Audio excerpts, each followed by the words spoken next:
Welcome to the ALMANAC Podcast. My name is Christine Gelineau, and I'm the author of ALMANAC, A Murmuration, published by Excelsior Editions of State University of New York Press. For those who might be wondering, a murmuration is that phenomenon where a congregation of individual birds bursts into the air in fluid, swirling patterns that form, dissolve, reform, reverse, dip, and rise, describing with the path of their flight the air currents and their own acrobatic abilities. My book, Almanac, is a memoir that is held together by that thread of autobiography, but that along the way engages with a good many issues, a murmuration of topics, one could say. Almanac considers the stories we tell ourselves about ourselves, the stories we fashion about how we matter as a nation, and the stories we weave about our relationships with other than human animals and with the endangered natural world we are a part of. And it does so within the framework of the seasons, within the context of the beauty of this world. In keeping with the wheel of the seasons that helped to organize this book, I planned for 4 podcasts, one each at the spring equinox, the summer solstice, the autumnal equinox, and the winter solstice.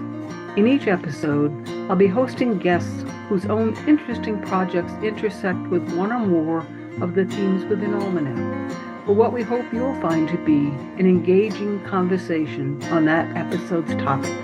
Thank you for joining us today. Thank you for joining us today. This is episode 1 of the Almanac Podcast, Spring Equinox 2025. Every summer since 1973, I've raised an extensive organic garden on our farm here in New York State in the Upper Susquehanna River Valley. As this interview is taped, my husband and I are still enjoying winter squash, garlic, dried herbs from last summer's garden, along with zucchini, garden beans, blueberries, and tomato sauce from the freezer, and raspberry jam from the bumper crop of fruit 2024 produced in our area. Blueberries, raspberries, apples were all abundant for us in 2024. For the 2025 season, seedlings are already germinating on the wide sill of the south-facing bay window. Trays crammed with wax milk cartons full of potting soil with their top knot of feathery little sprouts might not be everyone's idea of elegant living room decor, but we find the gutsy green growth in the face of the winterscape on the other side of the window to be a welcome and hopeful sign. Unsurprisingly then, my gardens, both vegetable and flower, figure in my book, including a description of what I learned from the Haudenosaunee about gardening in my area at a powwow I was fortunate to have attended back in the mid-1970s. The spring equinox seemed to me an ideal time for the Almanac Podcast to focus on organic gardening. To widen my experience on the topic, I have invited Elsa Higby of Bumble Natives in Youngstown, Ohio, to join us today. Elsa has extensive experience with organic gardening, not simply from the perspective I have as someone who has practiced it herself for many seasons, but in addition, Elsa's credentials in this field include starting a community-supported agriculture market and a community garden there in Youngstown. Also, for some years, having oversight of the farm operations at Queens Botanical Garden in Flushing, New York, where her responsibilities included managing organics collection from residents of Queens and composting. Elsa completed an internship at the Rodale Institute and Research Farm. The Rodale Institute is the leading nonprofit organization devoted to organic farming. It was founded in 1947 to support research on regenerative farming practices. Elsa's internship there included plant propagation, planting, harvesting, pest management, and marketing, along with managing compost piles. Elsa is now running a community-scale native plant business, Bumble Natives, which she'll tell us more about. I really want to get Elsa's take on sustainable gardening practices in a variety of settings.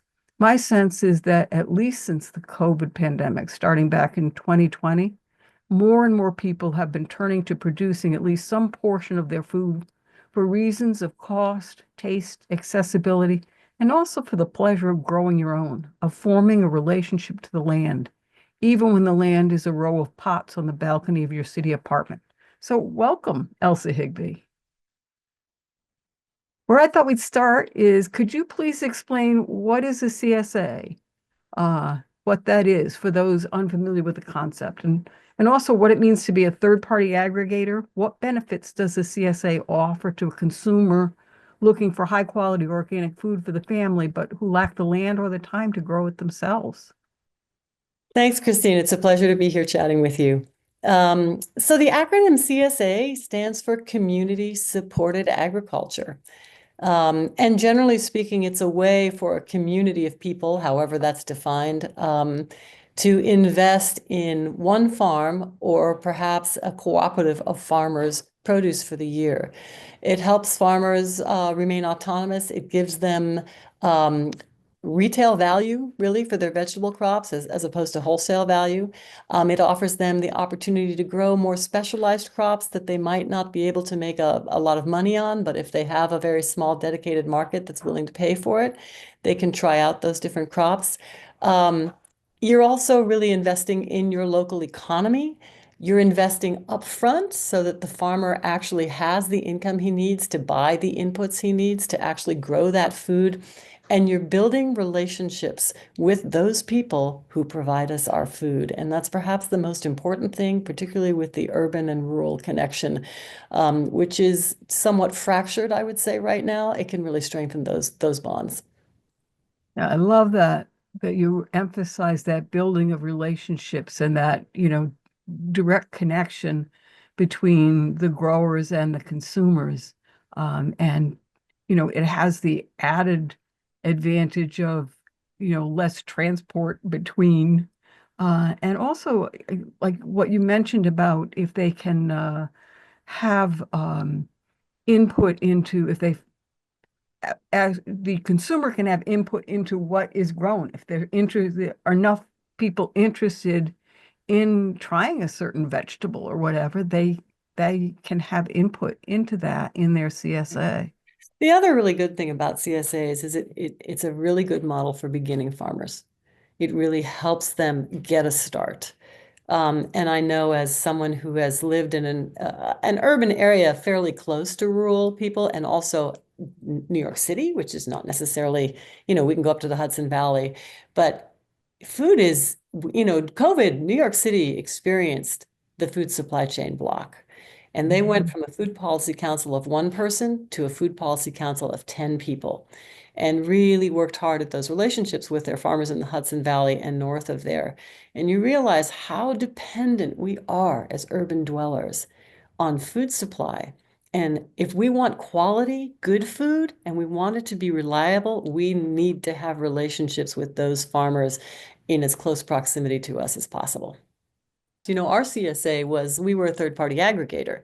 So I worked with a community of people. I think ultimately we had 160 people involved in our CSA, and I worked with 30 farmers within our area. It wasn't a model. I'm in Ohio. We are largely, corn and soy country. Although I'm in northeastern Ohio, so we do have specialty crop growers here, but they still were mostly selling to restaurants and grocery store chains and, food makers of sense. So it was a new model for them. And it, took some convincing going around the county, talking to farmers saying, look, this would really be great. Might drive traffic to your farms. It'd be good for city dwellers, da, da, da. And we ended up working with 30 to 33 farmers, depending on the year and the season, year round, both in meat products, value-added products, and just, fresh crop. Yeah, where we are in the upper Susquehanna River Valley here, um, the valley when my husband was growing up here was totally dairy farmers, and now there is one man left standing. There's one farm, one large dairy farm left, and the rest of the farmers had to find, new ways to be the farmers that they desired to be. And in my experience, the farmers that have taken on CSAs providing for CSAs. That's the most dependable part of, dependability. When you're a farmer, there are so many variables that you can't control at all. And the idea that there's an actual market that to be there is really important to them. So I wanted to bring up the term sustainability. It's a key concept in organic gardening. And to me, sustainability, it means sustaining ourselves with good food, but also sustaining the environment that makes every kind of sustenance possible. We don't need to restrict this question only to your experience at that Queen's Botanical Gardens, but I wonder if you could talk about mulch, about compost, sustainability in the context of those who are raising their own vegetables, and in the context of those in a more urban setting, such as Flushing, New York. What opportunities are there for urban gardening and or community gardening? Just to talk about the intersections between mulch, compost, community gardening, sustainability, and how those all interlock with one another. That's a really big topic, Christine. It is, it is. I just want to touch a little bit on this term sustainability. That this term is obviously applied very much to the environment, and we see it bandied about in all kinds of ways. For me, sustainability has everything to do with environmental work, with the soil, with us as animals being part of the environment, being part of the food chain. And composting is it's almost a mythical process. It is representational of the circle of life. You have all of this fresh organic debris, whether it's your tree clippings or your grass clippings or your food scraps or your manures or your dairy bedding, whatever it is. And you can take all of this material and put it together in a 30-to-1 ratio, carbon to nitrogen ratio, moisten it, and in 3 months, you have compost. The You black gold. have this product that is friable, that is full of nutrition. And this is, I need to put a caveat here. It's not the same as a chemical process fertilizer. It doesn't quantify NPK, and a lot of the N isn't available, and that's why farmers use chemical fertilizers. But what we don't take into account is that it's slowly available over time. Mhm. Compost is a product that will build nitrogen in your soil and release it slowly over time. And it's circular. This is something you are making from your own landscape, and you are putting it back into your soil. You are able to control, are there going to be weed seeds? If you don't want weed seeds, you don't put your weeds in there. Are there Mhm. going to be perhaps diseases in there? If you don't want your diseases in there, you don't put your disease plants in there. Right. But you prevent things like bindweed that comes in on cow manure compost. I don't know how many times you've gone to a nursery to buy compost, and it's steaming hot. It's clearly not fully done. That's not stuff and when you do it on your own landscape, you know what you've got. This is your own. There's such a gratifying experience in the stewardship of that circularity, taking from the earth and putting it back into the earth.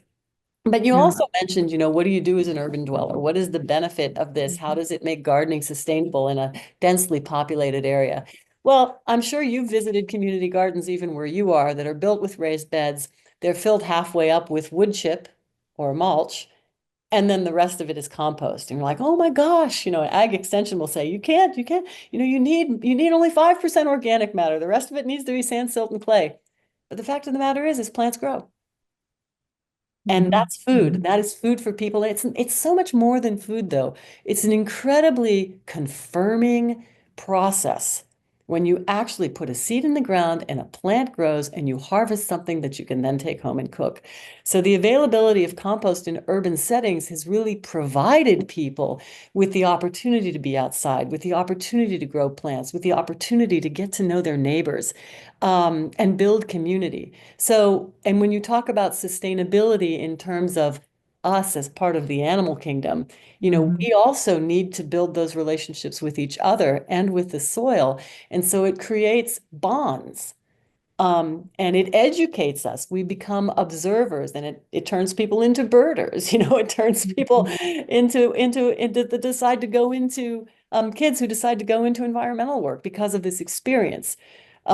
So overall, in terms of sustaining us, um, with fulfilling experiences. I think it's an incredible benefit to urban areas. And I have to say this too, you know, we talk about mulch and compost and these different kinds of products. You know, you can buy composted wood chip. A lot of composters who use wood chips in their composting, they have to sift those out, right? Because us as gardeners and farm, we want something friable. We want something we can spread easily. We don't want bunch of wood chip in our garden soil, right? But that wood chip has been composted, which means it's disease free.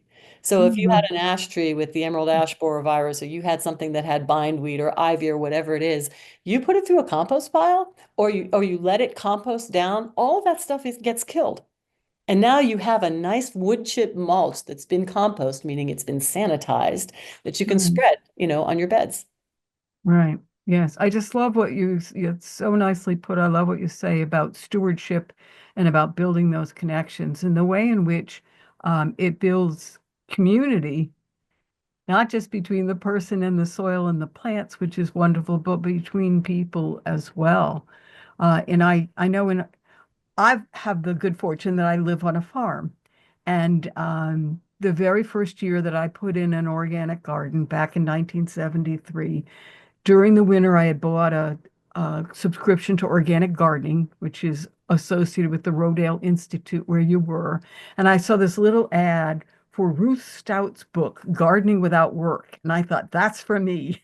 And the whole concept between Stout's Gardening Without Work was mulch, that you would lay down organic mulch between the plants and that would suppress the weeds, but it also would feed the earth.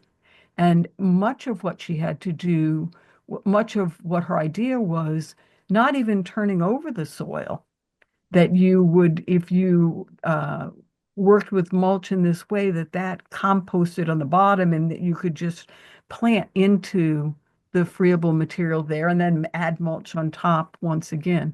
We have a horse farm, so finding organic matter is not Pretty difficult easy. for us. You know, we bed with wood products of one kind or another.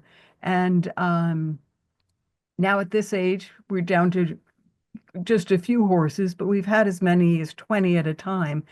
But we've been fortunate that by making connections with other farmers and stuff, there's a CSA that uses organic material from us as their fertilizer, Mhm. and everything gets used. And I just That's just love that beautiful. when Yeah. everything, you know, gets utilized and, the materials are incorporated in the earth and the earth is incorporated in the vegetables and the vegetables are incorporated in Right. us and on it goes. Right. Well, you have to think too, if that doesn't happen, the alternatives can be ugly, right? There's so much nutrition in organic debris, if you would say, particularly in Right. food scraps and manures. And if it doesn't get used and managed appropriately, it's going to end up in a landfill or it's going to end up in a river. And, you know, that we all know the Yes. problem that we have around the Great Lakes of translocation of nutrients and particularly Yes. phosphorus in the, you know,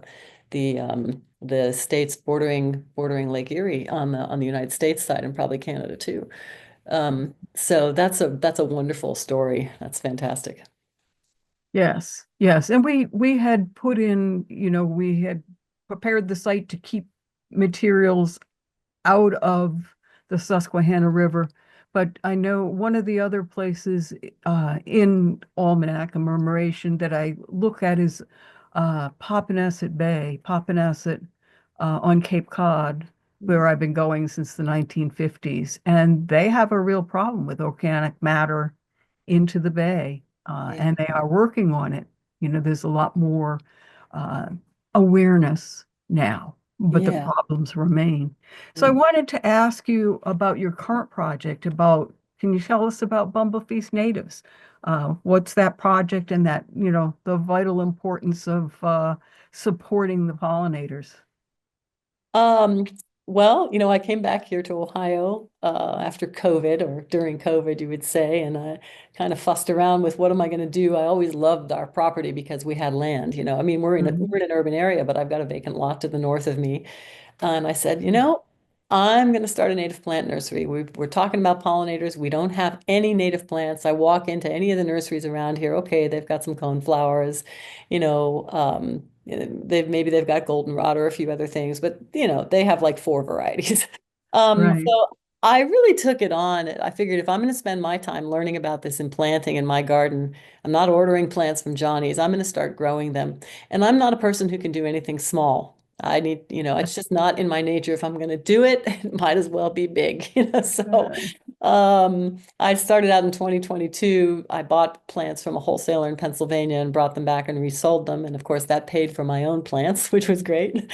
And I think at that time, I really probably had only 1,600 plants.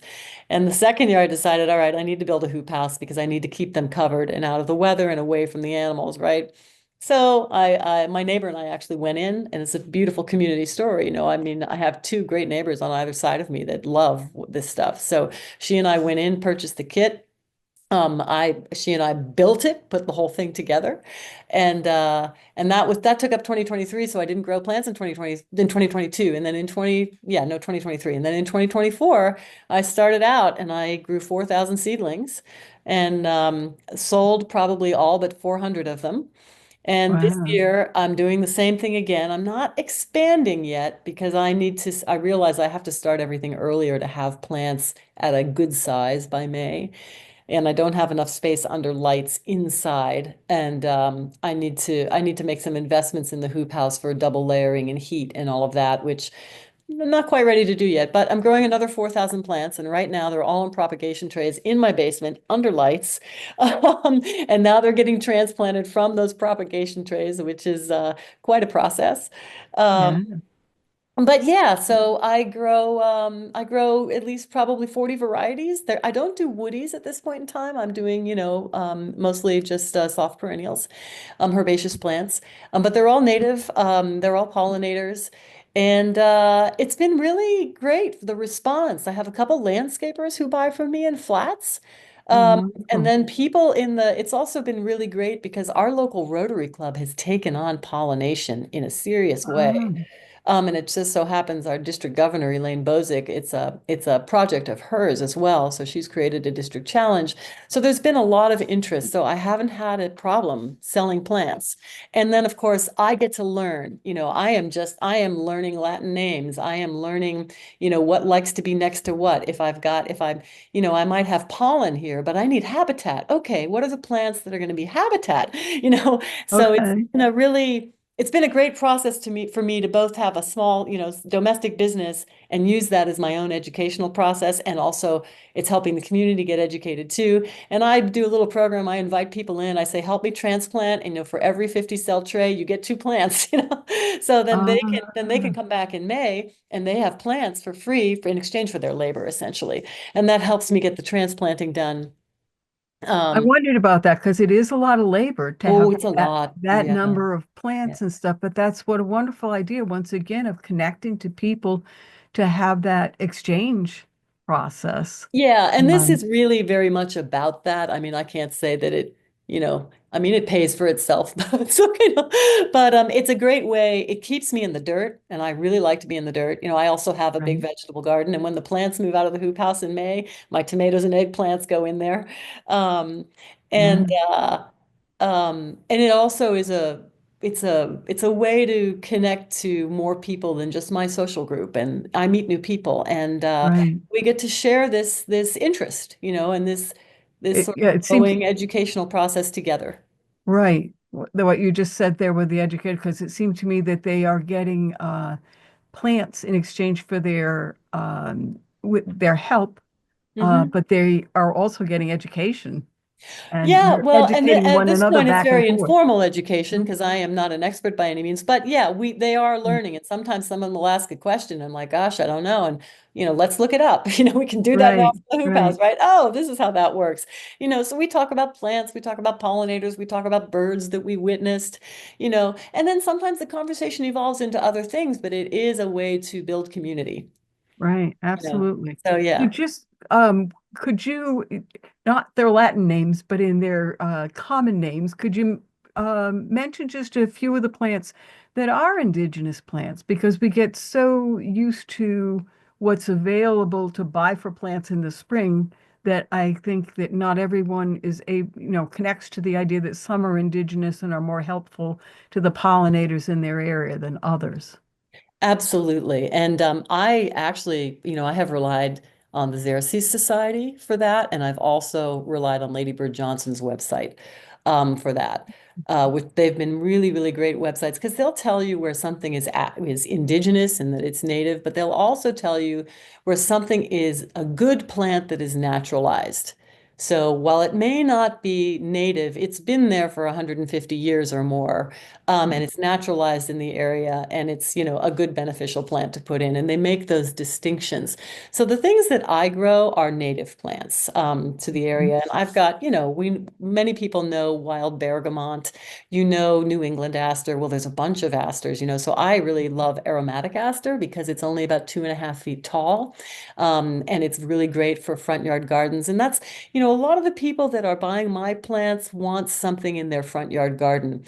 They don't want a lot of the tall stuff, which is troublesome because a lot of the tall stuff is really, really good pollinator. So I have to mix and match. So I've got a lot of low growing things. I have Bush's poppy mallow. I have Culver's root, which is tall. I have purple love grass, which is I do know purple love grass, Christine. I It's, don't know that oh one. my God, Yeah. it is a grass, and it in the spring when it blooms, it's this misty sort of purple haze along your border. It is Ah, so pretty. I'm doing clustered mountain mint. What's another really, well, most people have heard of anise hyssop or lanceleaf coreopsis, Joe Pye weed, of course. But I'm also that's a doing, tall one, though. Yes. yeah, no, they're tall. I have tall ones in here too. I mean, they're very nice statements in your landscape, Right. right? You want a few tall ones here and there. But I've Right. also got phloxes, smooth phlox, wild blue phlox, wood phlox, and then I've got hairy beard's tongue and dwarf blazing star and northern blazing star and bottle gentian, Indian paintbrush, downy painted cup, wild geraniums, columbines, you So know. one of the things that I notice about that is that you have a combination where they bloom at different times so that Yes. you can have something available for the pollinators throughout the season and something blooming throughout the season. Absolutely. And you can then also really the beautiful thing is so I always provide a culture sheet which lets people know how much light the plant needs, what soil condition, moisture conditions it needs, when it blooms, and what the bloom color is. So if somebody wants to look at it and, design, in a sense, design what they want to plant for themselves, they have some ideas. Oh, I've got this really dry spot, or I've got this really wet spot, or this really shady spot, or I Mhm. could put the really tall stuff against the house, with the brick in the back or the siding in Right. the back, and I can plant the lower stuff in front. And I am one of those people who have really gotten to like the idea of things in clumps. Like I don't want to plant any less than five of one plant in an area. And there's a Hmm. couple of reasons for that. Visually, from a distance, you can see it more, but the pollinators can see it more. It's not just one plant. Pollinators don't tend to come in one single unit, right? There are two birds, right? They're a mating pair. There's a colony of bees or whatever, and they need more than one plant if they find something. So I try to actually plant multiples and then grow that out. I also, when I start planting, because I'm not sure if I'm going to like the way I've designed it out, I leave a lot of space between my plants. I do my five in, it's always an odd number. It's going to be five, it's going to be seven or whatever. And then I leave like 2 feet of space on either side of it and do the next planting. And then I see what it looks like in the spring. And then I say, okay, do I want to add another two plants or another of this section, or do I want to put a different clump in there? And I play in that way. But I Right. I really love clumps of color, not just for my ability to see it from a distance, but I think it affects the pollinators too and their sightline. Right. Right. Well, you've given us so much good information and so much to think about. I really appreciate your input and your advice. And I love what you're doing and the way in which it's the opportunities, you know, what your governor's doing, what other people are doing there in Ohio is helping what you're doing, but what you're doing is helping them as well. And just the way that those things, it's as if the connections grow as well as the plants. Yeah, that's exactly it. That's Yeah. really, for me, what so much of gardening, agriculture, all of this work really is. I mean, we all know, especially if you live in an urban area, When you go outside to garden, you think you have a half-hour task, but people are walking by and they may know you and you stop to talk, or they don't know you and this is, oh, I walk by this garden all the time. What have you got going on? You end up in conversation. You end up out there twice as longer, as you think you needed to be out there. But that's one Yeah, of the things that builds community. And Christine, right. I wanted to mention, I wanted to mention, in terms of composting, we think about it as this wonderful beneficial project in the circularity of life. But the one thing to remember is that there is a whole food chain on its own in that compost pile, Mhm. decomposing all of that food waste. And it's largely 80% bacteria. But you have all of this microbiology in their own community doing this work for us. And if anyone is ever interested, I have to say, Teeming with Microbes is a fantastic book. It's Jeff Lowenfels and Wayne Lewis. And then there's another, I put it in the reference list. There's a guy in Cincinnati, and he runs indigenous landscapes, and he's come up with a book called Native Plant Agriculture, which has really kind of got me a buzz right now because it's looking at food crops, plums, asparaguses, whatever they are, but looking at their native forms and what the native versions of those were. So if anybody wants to get really crazy and play, you can do a lot of foodscaping with native plants. So it's an interesting book, and it's Indigenous Landscapes, Native Plant Agriculture. And I put it in the reference list that I sent you. Okay, so I will put that will be available to listeners at the end of this podcast. So thank you so much for your time. Oh, thank you, Christine.